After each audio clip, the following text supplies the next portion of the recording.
생명의 떡과 영생이라는 제목을 가지고 오늘 본문 또 앞뒤 부분을 함께 살펴보려고 하는데요.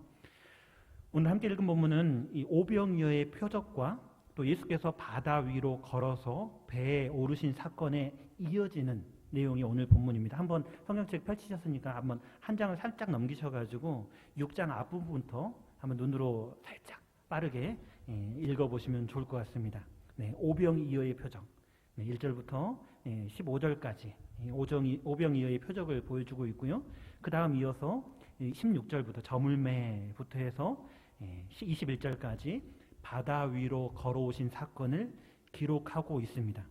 이 두 사건이 배경이 되어서 오늘 본문의 담화, 긴 가르침의 내용이 이어지고 있는데요. 먼저 오늘 본문 들어가기 전에 그 배경이 되는 두 사건에 대해서 함께 생각해 보았으면 좋겠습니다. 오늘 읽은 본문의 앞쪽 22절부터 6장 끝까지는 이 오병이어의 사건, 제일 앞부분에 6장 앞부분에서 이야기하고 있던 오병이어 사건과는 밀접한 관련이 있어 보입니다. 네, 오병이어 떡 5개, 물고기 2마리로 큰 무리를 먹이신 사건과 예수님께서 자신이 생명의 떡이라고 말씀하신 이 사건은 분명하게 관련이 있어 보이는데요. 하지만 예수님께서 바다 위로 걸으신 이 사건, 도대체 무슨 관련이 있어서 요한이 기록할 때 이 사건과 바로 이어서 이렇게 기록해 놓았을까 잠깐 생각해 보았으면 좋겠습니다. 얼핏 보면 관계가 없어 보이는데요. 깊이 들여다보면 아주 밀접한 관련이 있음을 보게 됩니다. 오병이어의 사건 이후의 본문에서 14절에서 앞에 6장 14절에 보면 이 표적을 보고 라고 표현하고 있고요. 또 예수님에 대해서 참으로 세상에 오실 그 선지자라고 그렇게 표현하고 있습니다. 그러니까 앞에 요한복음 6장 앞부분에 오병이어 사건이 어떤 사건인가? 표적이라는 겁니다. 예수님이 누구신가를 가르쳐주는 표적 사건이 바로 오병이어 사건입니다. 그리고 바로 이어지는 바다 위로 걸어서 배에 오르신 이 사건은 한눈에는 이것이 어떤 의미인가 잘 보이지 않지만 예수님께서 그 사건 가운데 하셨던 말씀, 내니 두려워 말라 하신 그 말씀에 예수님이 누구신가 그 정체가 아주 분명하게 뚜렷하게 드러나고 있는 사건이 바로 그 사건입니다. 특별히 내니라고 할 때 나다라는 표현이거든요. 이 표현은 헬라어로 에고 에이미라는 단어로 표시되고 있습니다. 그리고 에고 에이미 이렇게 번역된 것이 어디를 번역하는 표현인가 하면 우리가 잘 아는 출애굽기 3장 14절 말씀 아시죠? 화면에 14절 말씀을 잠깐 띄워주시겠습니까? 하나님께서 모세에게 자신이 누구인가를 나타내실 때 나는 스스로 있는 자라고 말씀하시지 않습니까? 네, 이것을 헬라어로 번역하면 에고에이미 호온 해가지고 본문에 네니라고 표현된 바로 이 표현입니다. 그러니까 오병이어 사건도 예수님이 누구신가를 가르쳐주는 표적이었고요. 바로 뒤 이어서 나타난 무리를 걸으신 이 사건도 예수님이 누구신가, 예수님의 정체, 예수님이 누구신가를 가르쳐주는 이 정체와 밀접한 관련이 있는 사건이고요. 그런 두 사건 이후에 예수님이 누구신가가 이제 드러났는데, 정체가 밝게 드러났는데, 그렇게 드러난 예수님이 누구신가에 대한 그 정체에 대해서 이제 사람들이 바르게 받아들이지 않는 거예요.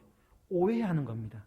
그렇게 오해하는 사람들에 대해서 예수님께서는 길게 말씀하심으로 이 담화를 통해서 그 예수님의 정체를 다시 한번 분명하게 드러내는 것이 바로 요한복음 6장의 흐름입니다.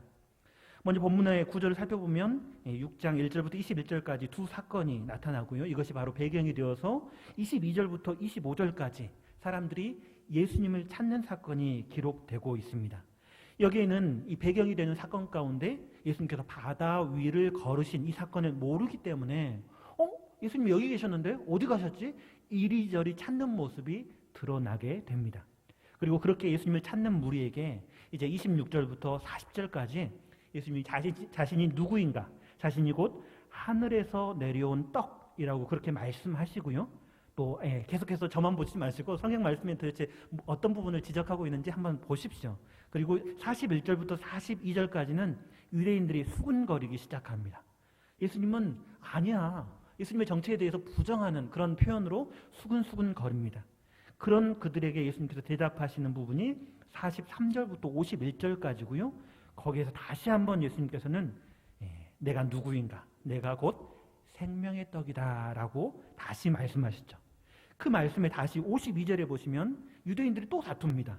서로 다투게 되는데 이 다툼 이후에 53절부터 58절까지 다시 한번 또 예수님께서는 말씀하시죠. 내가 곧 생명의 떡이다. 네, 계속 반복되고 있습니다. 내가 곧 생명의 떡이다. 내가 곧 생명의 떡이다. 내가 곧 생명의 떡이다. 계속해서 반복되어지고 있습니다. 그리고 이어지는 59절에 이 말씀이 어디에 가버나움 회당에서 가르치실 때 하셨던 것임을 이야기해 주고 있고요. 살펴보진 않지만 60절부터 71절까지는 이제 제자들이 많이 떠남을, 예수님의 제자들이 많이 떠남을 말해 주고 있습니다. 전체적으로 보면 앞에서 많은 무리가 따랐던 것과 이제 6장 끝부분에서 제자들 가운데 많은 사람이 떠나는 것, 모였던 것과 떠나는 것이 대꾸를 이루면서 앞과 뒤를 이렇게 보여주고 있습니다. 이 전체적인 흐름, 요한복음 6장의 전체적인 흐름 가운데 자꾸만 반복되는 것, 앞에서 말씀드렸지만 내가 곧 생명의 떡이다, 이 말씀도 굉장히 많이 반복되고 있지만 제가 먼저 말씀드리고 싶은 것은 예수님의 요한복음 6장에 반복해서 나타나는 것 중에 하나가 바로 사람들의 오해입니다. 14절에 보시면 사람들이 분명히 예수님께서 행하신 그 표적을 보았습니다. 그리고 예수님이 참으로 세상에 오실 그 선지자라고 분명하게 말을 합니다. 하지만 26절, 27절에서 그렇게 예수님께서 말씀하시는데요. 26절과 요한복음 6장 26절과 27절에 이렇게 기록하고 있습니다. 내가 진실로 진실로 너희에게 이르노니 너희가 나를 찾는 것은 표적을 본 까닭이 아니요 떡을 먹고 배부른 까닭이로다.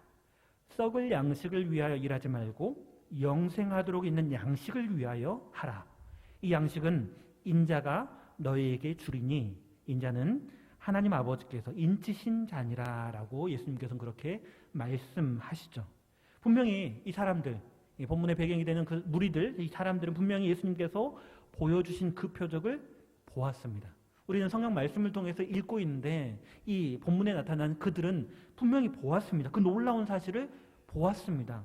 그런데 예수님께서는 그들이 자신을 찾는 이유가 뭔가, 표적을 보았기 때문에 예수님을 찾는 것이 아니라 단지 그 떡을 먹고 배부른 까닭에 예수님을 찾는 것이다 라고 그렇게 말씀하고 계시죠. 네, 표적의 의미 예전에 한번 말씀드렸습니다. 표적의 의미는 세메이온이라는 단어로 단순한 어떤 사건, 놀라운 기적, 이적 이것으로 끝나는 것이 아니라 그 사건을 통해서 무언가를 알려주는, 무언가를 바라보게 하는, 그것을 통해서 무언가를 알게 하는 그것이 바로 표적이죠. 그러면 표적을 보았다면 어떻게 될까요? 그 표적이 나타내어 주는 것, 특별히 이 성경 말씀의 요한복음의 표적은 예수님이 누구신가, 예수님의 정체와 연관되어져 있습니다. 그렇기 때문에 표적을 보았다면 표적이 가르쳐 주는 것, 표적이 이야기해 주는 것, 바로 예수님의 정체를 알아야 하고요. 그 예수님을 이제 믿어야 하는데 오늘 보면 이 사람들은 그런 다른 반응, 올바른 반응이 아니라 34절 말씀처럼 주여 이 떡을 항상 우리에게 주소서라고 요청하는 이런 반응을 보이고 있습니다. 왜 이런 반응을 보이는 걸까요?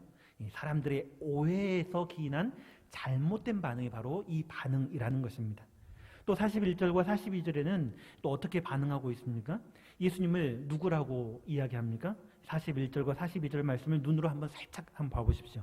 이는 요셉의 아들 예수가 아니냐. 예수님에 대한 표적, 예수님께서 보이신 그 표적을 통해서 예수님이 누구신가를 나타내는 그 사건을 직접 보았는데 이 사람들은 예수님을 여전히 사람의 아들, 특별히 요셉의 아들로 알고 있죠. 알고 있고 뿐만 아니라 그 부모를 자신이 안다라고 이야기하고 있습니다.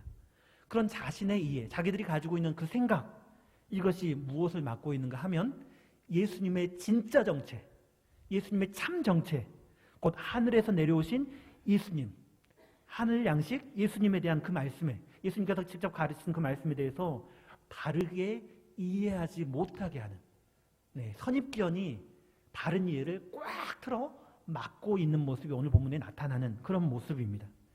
그렇게 오해하는 그들에 대해서 예수님께서는 광야에서 만나 사건을 이 구약의 이스라엘 역사 가운데 출애굽하고 광야에 있었을 때 민수기에 기록되어 있던 그 만나 사건을 배경으로 해서 내가 줄 떡, 예수님께서 주실 떡은 세상의 생명을 위한 내 살이다라고 그렇게 가르치시죠. 그렇게 말씀하시는데 다시 또 이 말씀에 대해서 또 오해가 일어나게 됩니다. 52절 말씀에 이렇게 기록하고 있는데요.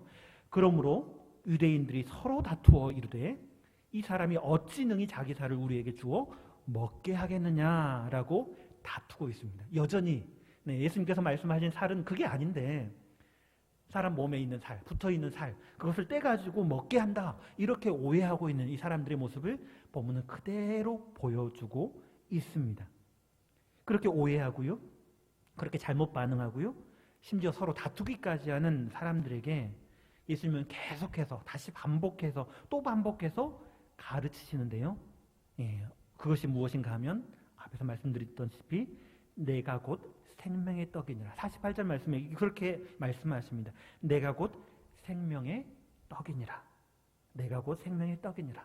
지금 이 48절 딱 그렇게 표현된 건 48절 뿐이지만 앞에서도 계속해서 예수님께서 말씀하셨습니다. 똑같은 표현, 똑같은 단어로 반복되어지고 있습니다. 35절에 보시면 예수님께서 직접 말씀하셨고요. 다시 41절에 보면 예수님께서 하신 말씀을 성경 기록자가 다시 반복해서 또 이야기해주고 있습니다.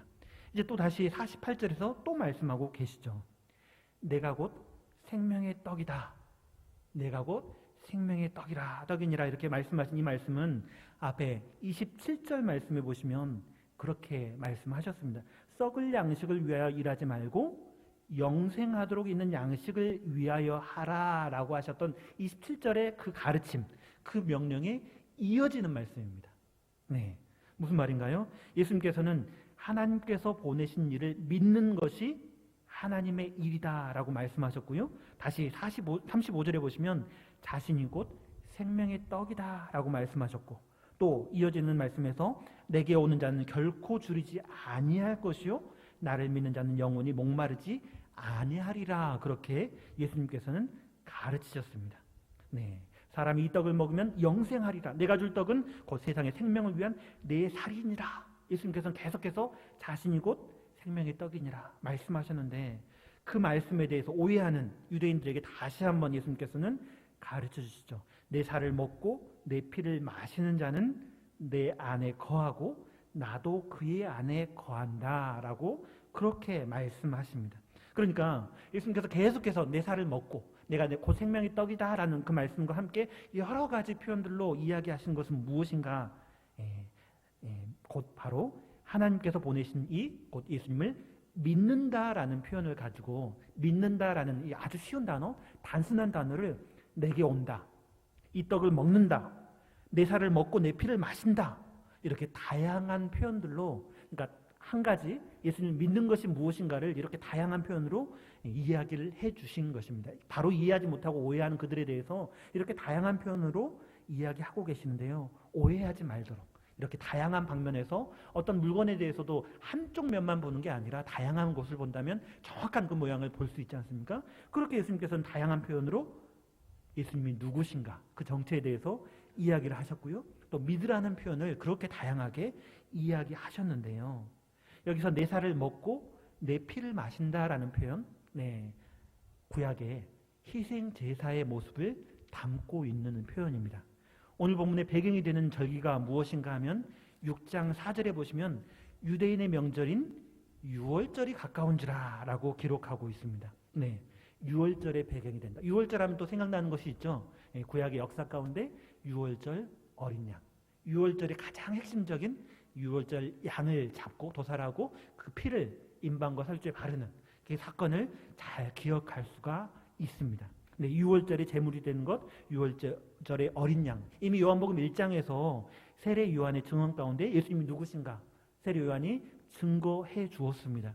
하나님의 어린 양, 세상 죄를 지고 가는 하나님의 어린 양으로 분명하게 증거되어졌는데요. 이제 그것이 다시 6장에서도 이어지고 있습니다. 이 예수님이 누구신가?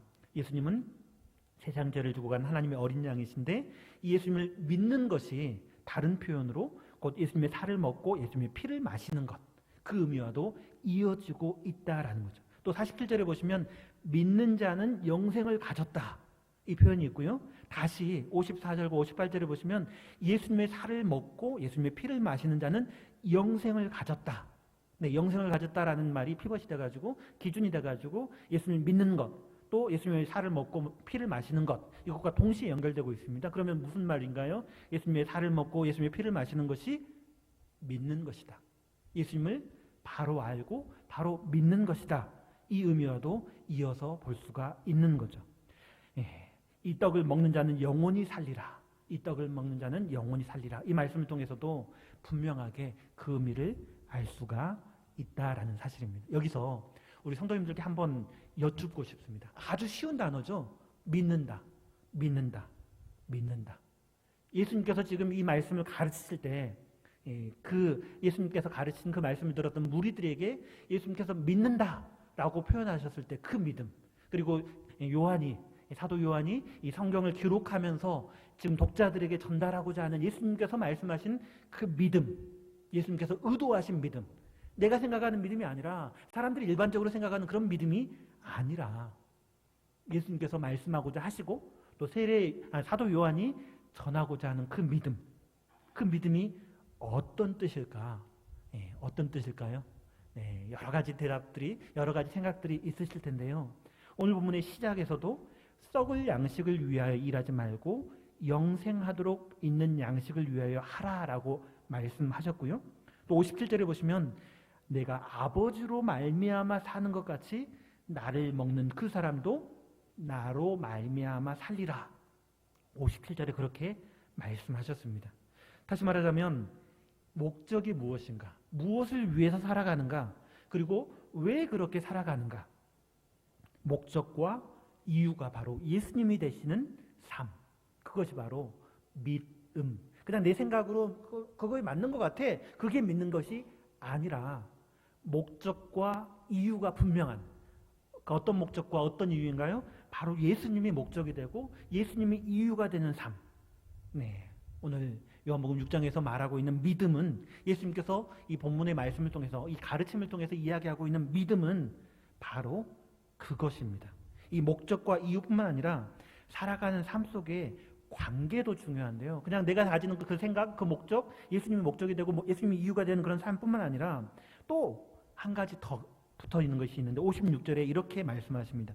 내 살을 먹고 내 피를 마시는 자는 내 안에 거하고 나도 그의 안에 거하나니. 오늘 오전 예배 때 시편 90편 말씀에서 주는 대대로 우리의 거처가 되셨다. 거처라는 표현, 거한다라는 표현. 특별히 요한복음에서 거한다라는 표현은 굉장히 중요한 의미를 가지고 있는 표현입니다. 요한복음 1장 14절 말씀에 이렇게 기록하고 있는데요.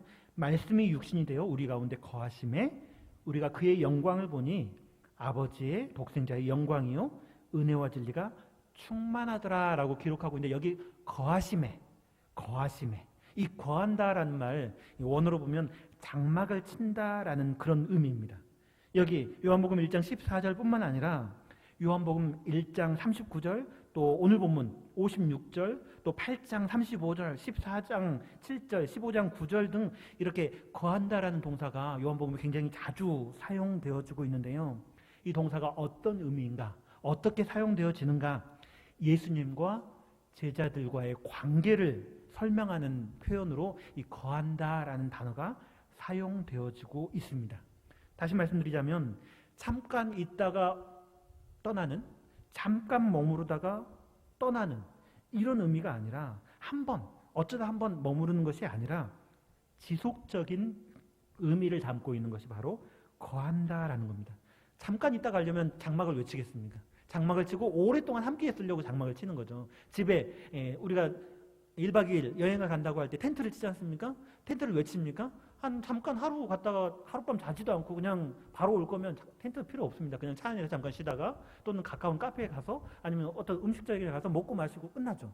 아니요. 한 1박 2일이나 2박 3일 정도 살려고 하면 텐트를 치고 그곳에 오래 머무르려고 생각할 때 텐트를 치는데, 이 거한다라는 의미가 바로 그것입니다.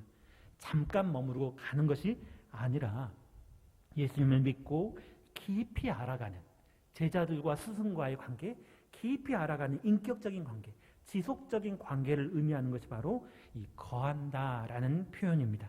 네, 우리 성도들의 삶에서 일주일에 한 번, 일주일에 두 번, 또 개인적으로 아침 저녁에 기도하면 잠깐 주님과 교제하는 것, 네, 여기서 끝난다면 거하는 것이 아닙니다. 삶의 모든 부분에서 일주일에 한 번 예배도 굉장히 소중한 시간이지만 이 예배의 시간뿐만 아니라 삶의 모든 시간이 하나님과 동행하고 함께 거하는, 동행하는 삶, 주님과 함께하는 삶, 네, 내 마음 내 뜻대로 마음대로 살다가 일주일에 한 번 하나님 앞에 경건한 모습으로 예배드리는 여기를 넘어서서 하루 매 순간순간, 심지어 걸어갈 때 한 걸음 한 걸음 걸어갈 때마다 네, 내가 목적이 되고 내가 이유가 되고 내 마음대로 그렇게 살아가는 것이 아니라 주님을 위해서, 주님 안에서, 주님과 관계 속에서 주님 때문에 살아가는 삶, 내가 지금 숨쉬고 내가 지금 이야기하고 내가 지금 말하고 내가 지금 걸어가는 그 이유가 바로 예수님이 되는 것. 이게 바로 성도들의 믿음이고요, 믿음으로 사는 것이 바로 영생을 사는 것, 이것을 오늘 본문에서는 이야기해주고 있습니다. 교회에서 절기 정하지 않습니까? 고난주간이 있고요, 매주 감사주일이 있고요, 추수감사주일이 있고요, 여러 절기들 있습니다. 고난주간도 있죠. 또 성탄절, 교회에서 여러 가지 절기들을 정하고 이것을 지키는 거 개인적으로는 굉장히 필요하고 중요하다라고 생각합니다.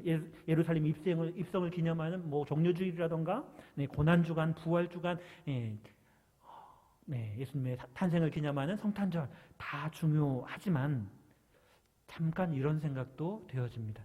고난주간에만 십자가를 묵상하는 것, 부활주일에만 부활을 묵상하는 것, 성탄절에만 성탄의 은혜를 묵상하는 것, 이건 뭔가 이상한 거죠. 성경에서 말하는 것은 그건 아니다라는 거죠.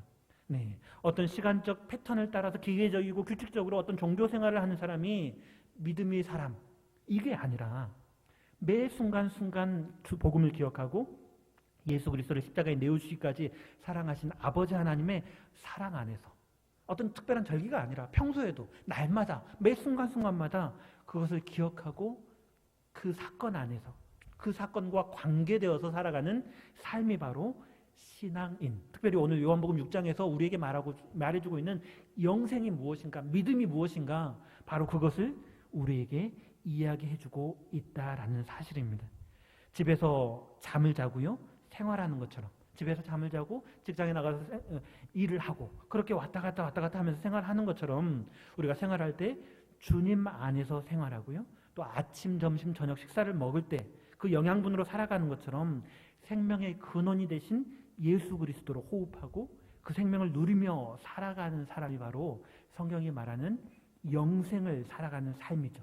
때로는 실수하고 상처를 주고받기도 합니다. 잘못하고 실수할 때가 있습니다. 그럼에도 불구하고 다시 돌이켜서 회개하고, 주님이 원하시는 건 이것이 아닌데 다시 주님께 회개하고, 혹시 주님께서는 사랑하길 명령하시는데, 원수도 사랑하라 말씀하셨는데 미운 마음이 들 수 있습니다. 네, 가족 가운데서도 미운 마음 들 수 있죠. 네, 사랑하는 아내, 사랑하는 남편 미운 마음이 들 수도 있지만 그랬다 할지라도 원수된 나를 십자가에 생명 내우시기까지 그렇게 사랑하신 주님의 사랑을 다시 기억하고 다시 그 은혜 안에서 손 내밀고 따뜻한 사랑의 말을 주고 받고 하는 이런 삶, 네, 그것이 바로 하나님께서 우리에게 원하시는 영생의 삶, 생명의 삶, 주님께서 원하시는 믿음의 삶이 그러한 삶이다라는 겁니다.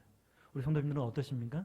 그런 삶, 생명의 떡을 날마다 먹고 생명의 포도주를 마시는 그런 영생 누리며 살아가고 계십니까? 네, 살아가셔야 됩니다.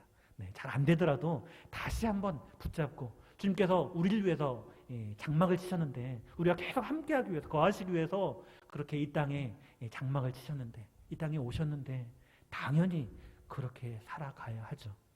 이어지는 60절부터 71절까지는 요한복음 6장의 결론이라고 할 수 있는데요, 이 예수님의 가르치심에 다시 한번 또 제자들이 수군거리게 되고요, 예수님은 다시 물어보십니다.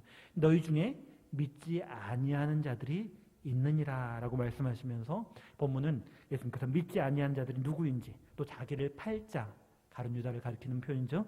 네, 그가 누구인지 처음부터 아셨음을 이야기하고 있고요. 또 66절에 제자 중에 많은 사람들이 떠나가고 다시 그와 함께 다니지 아니하게 되지만 반면에 떠나지 않는 제자들도 있었음을 기록하고 있습니다. 그리고 그 제자들은 예수님이 누구신가, 하나님의 아들로, 하나님의 거룩한 자로 믿고 고백을 합니다.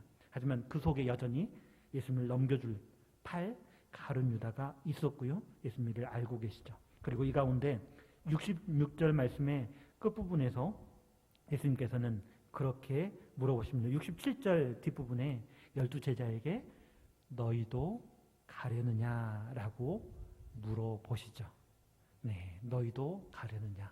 예수님 힘써 따라왔는데 이제 많은 사람들이 떠나가는 이 상황, 오해를 하고 예수님이 내가 원하던 메시아가 아니구나 깨닫고 자기가 원하는 메시아를 찾아서 예수님을 떠나가는 이 상황 가운데 예수님은 제자들에게 물어보시는 겁니다. 너희도 가려느냐.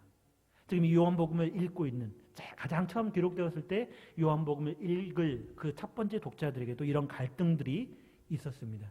네, 로마의 기독교에 대한 박해 가운데 내가 지금 믿음으로 이제까지 살아왔는데 계속해서 믿음으로 살 것인가, 아니면 로마에서 인정하고 대우해주는 유대교로 돌아갈 것인가, 아니면 하나님을 믿지 않았던 옛 시절로 세상으로 돌아갈 것인가, 아니면 믿음 안에 머물러 있을 것인가. 이 두 가지 갈등 가운데 요한복음의 첫 독자도 그런 갈등들이 있었습니다.